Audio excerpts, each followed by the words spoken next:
ఉమ్మడి చిత్తూరు జిల్లా పరిధిలో దాదాపు గత 3 సంవత్సరాలుగా సంచరిస్తున్న ఏనుగుల గుంపు ప్రతి ఒక్కరోజు ఏదో ఒక చోట తమ దాడుల పరంపర కొనసాగిస్తూ స్థానికంగా ఉన్న రైతులకు కష్టనష్టాలు పాలు చేస్తూనే ఉన్నాయి. సోమల మండలంలో పంట చేతికొంచి వడ్లను ఎండబోసి ఆరబెడితే రాత్రికి రాత్రి ఏనుగుల గుంపు తిని తొక్కి ధ్వంసం చేసినట్లు స్థానిక రైతులు ఆవేదన వ్యక్తం చేస్తున్నారు.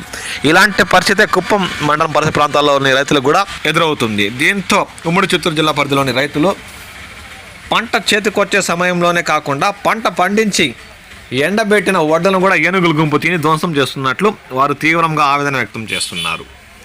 సోమల మండలం ఇరికిపేంట పంచాయతీ పరిధిలో మధురమలై కొండ వద్ద గత 3 రోజులుగా తిష్ట వేసి ఉన్న ఏనుగుల గుంపు పరిసర ప్రాంతాల్లో పండించి ఆరబోసిన ధాన్యం నిల్వలను కూడా ధ్వంసం చేసినట్లు స్థానిక రైతులు తీవ్రంగా ఆందోళన వ్యక్తం చేస్తున్నారు. తమిళనాడు అటవీ ప్రాంతం నుంచి వచ్చిన 3 ఏనుగులు కుప్పం మండలం బంగారునత్తం సమీపంలో పంట పొలాలపై పడి అందిన కాడికి తిని తొక్కి ధ్వంసం చేసినట్లు స్థానిక రైతులు తీవ్రంగా ఆందోళన వ్యక్తం చేస్తున్నారు.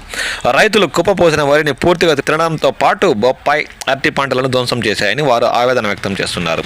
తమిళనాడు మహారాజు గడై వైపు నుంచి వచ్చిన మరో ఏనుగుల గుంపు చెక్కునెత్తం సమీపంలో పంటలపై తమ దాడుల పరంపర కొనసాగిస్తున్నాయని స్థానిక రైతులు తీవ్రంగా భయపడుతున్నారు.